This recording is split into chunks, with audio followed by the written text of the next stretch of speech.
what's good? It's your guy Steel Rain, back at it with Lunch with Steel, and you see what we're talking about today. Xbox has no desire to make hardware anymore, founding team member says. Xbox team co-founder Laura Fryer thinks Microsoft is exiting the hardware business. Now, we're going to get into it, but surface level. Overall, Laura Fryer, if I'm not mistaken, hasn't worked with Xbox since 2007, 2008, somewhere in that range, right? Or maybe a little bit before. I see it as I 1,000% respect Laura in every way, shape, and form. If y'all haven't seen the Xbox On documentary, just to kind of give you some back end or some understanding of what Xbox kind of came from and where they are today, or just to kind of get an example, I think they're definitely a powerful documentary. It's on Netflix, so check it out. I would recommend. But the main thing that I would say, surface level, real quick before I get into the article, is to me, as much as I want to shout out Laura Fryer, respect her thoughts and opinions. If anybody would have some form of an idea, it would be her on some level. The only thing that I would say to that is Laura has been disconnected from the brand for over a decade now, right? And Xbox has went through some major changes within that decade, right? From going from having 5 studios to now having over 30 since 2017, as an example. In 2017, they still only had less than 10 studios, right? And again, I think that number was around 5, if I'm not mistaken. And then acquisitions started happening. You started seeing more investment into the Xbox brand. You started seeing Microsoft kind of having some faith in everything that Xbox was kind of bringing to the table for them. And then, the beginning of this generation, a lot of people as well more recently are confused or frustrated or don't know what direction that Xbox is going to go. I can 100% understand that. Matter of fact, I talked about that on Living Split Screen past weekend. Every Saturday morning, 9 a.m. Central, 10 a.m. Eastern, 3 p.m. UK time if you're interested in some gaming conversation. But some people are frustrated about the lies that Microsoft has been telling folks or telling the consumer base. Now, me, I'm an Xbox fan. I've been an Xbox fan since 2001, since when I played the OG Halo, right? Neither here or there, but I do believe in the ecosystem of Xbox more than I believe in the ecosystem of any other brand that's currently on the market, and they've only garnered more value for me and more appreciation for me as we moved into the future. Again, I'm also more of a multiplayer-centric gamer, so that has a lot to play into it as well, right? Just believe in their infrastructure more. But with that being considered, you went from relying on Halo, Gears, and Forza to now having over 30 studios that are actively developing games. We had COVID that happened, crazy things, but through all of that, beginning of the generation, I know Xbox was talking about exclusives, and then we also got only 4 games are going to go to PlayStation. But mind you, even the original Halo released on PC back in the day.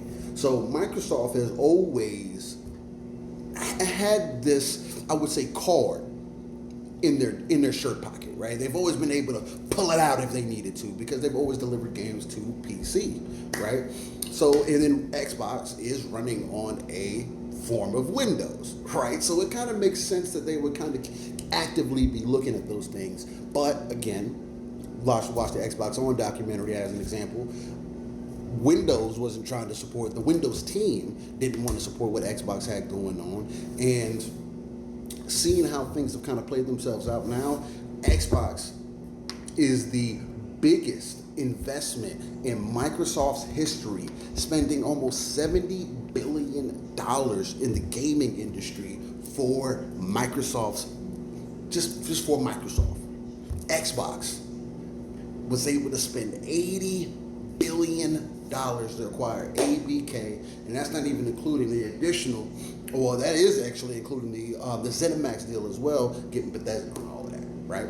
Now, with that happening, it's very difficult for somebody to say that, that was something that you could have predicted, or an opportunity that would not have some form of a cost at some point, right?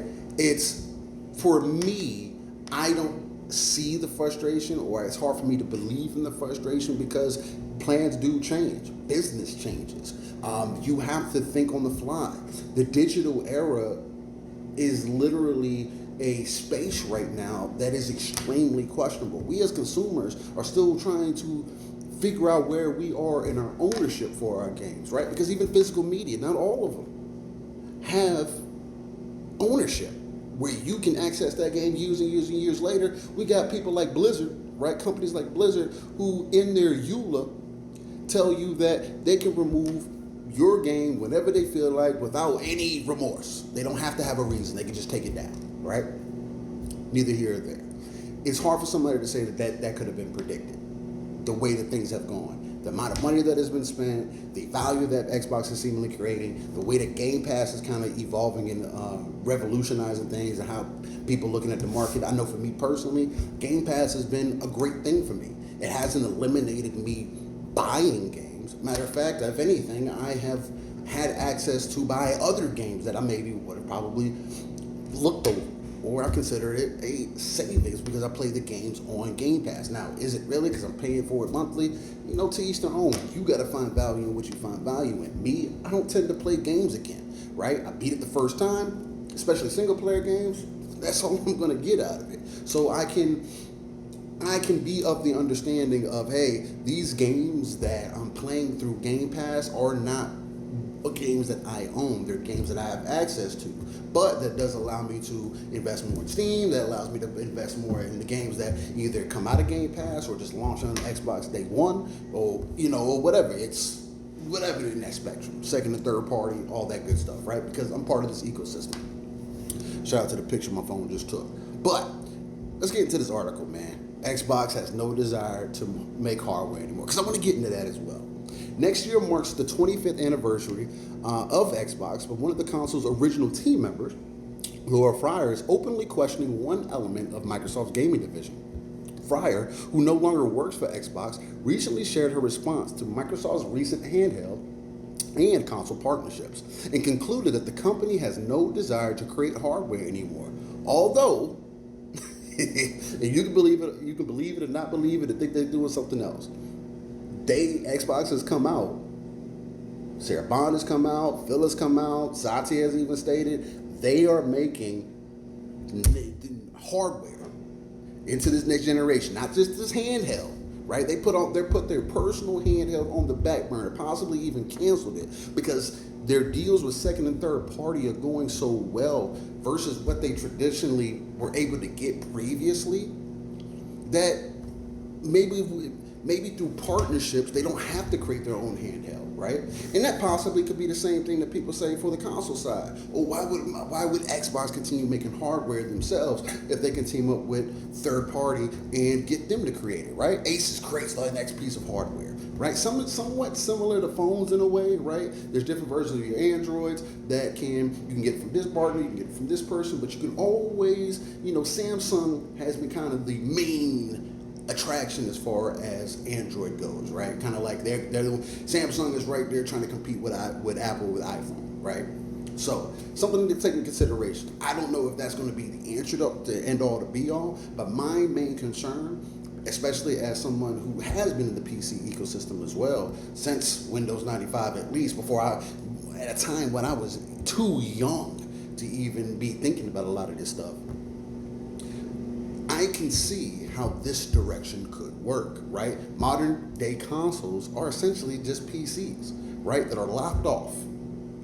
Now, it would have been different. It's been different in previous times, right? You saw more differences in the hardware. People were doing different things. But right now, like, you tell me, other than an SSD or the crack in the PlayStation, the velocity architecture on Xbox, what is really the difference in the modern day hardware for consoles?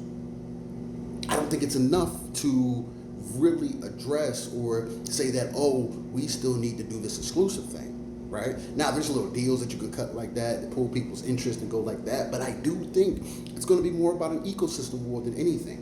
Platform, it's going to be an ecosystem war. We'll see how things play out. Obviously, she says, as one of the founding members of Xbox, I'm not pleased with where things are today, said Fryer. I don't love watching all the value I helped create slowly get eroded away. I'm sad because from my perspective, it looks like Xbox has no desire or literally can't ship hardware anymore. So this partnership is about a slow exit from the hardware business completely. Personally, I think Xbox hardware is dead. Now, with that being said, Xbox for a couple gens has tried to play the game the way that people have wanted them to play the game, right? And people have said, "Oh, well, Xbox games ain't good enough. Halo, Gears, and Forza ain't good enough. Oh, these games ain't good enough. Rise of Rome wasn't good enough. Oh, whichever, whatever." And it continues. But now we see these people who said that Xbox does not have good games. You see them now eager to play Xbox games when they come to their platform. Forza was one of the highest selling games on PlayStation. Gears is going to be one of the highest selling games on PlayStation. It was in the top 10 for pre-orders. Both games were. And Microsoft was just making money on the back end off of that because those games are old already, right? Now, I'm excited for Gears Reloaded coming back. I'm going to come back to the front line as a vet and catch some bodies every, here and there. But I, as an enjoyer of those games, have always wanted more people to experience the games that I was playing. I never really liked exclusivity like that. I could never stand behind it. I had to look a friend in the face and say, yo, I can't play with you because we got a platform difference. Not everybody got all the money in the world, bro. And if you do, then great, but that's not the point. That's not going to help reach the more of the masses or the common user, the common consumer. What's also different is that the world is going 80% digital to physical, at least in the gaming sphere. What are you supposed to do with that?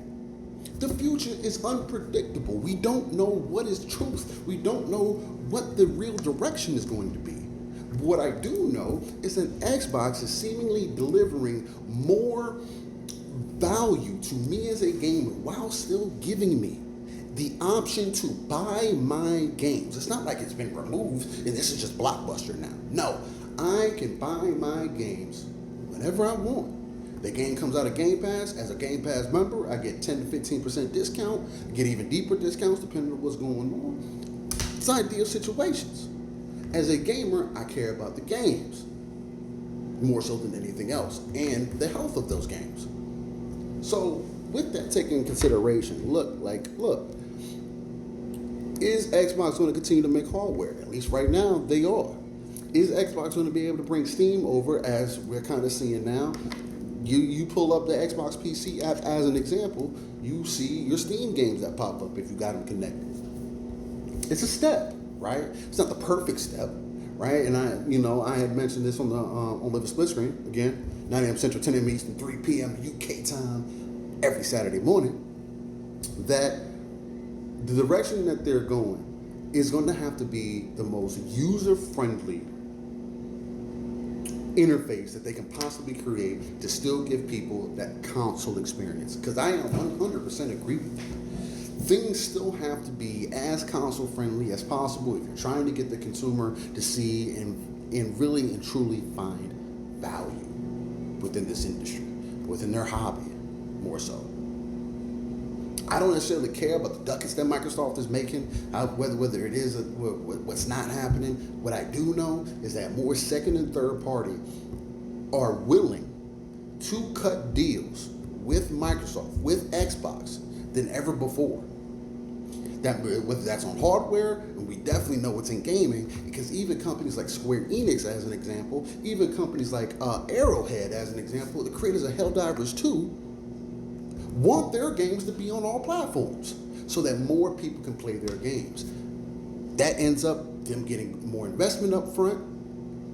That ends up them being able to put out a better plan for their games and possibly supporting their games for a longer time because more people are playing their games.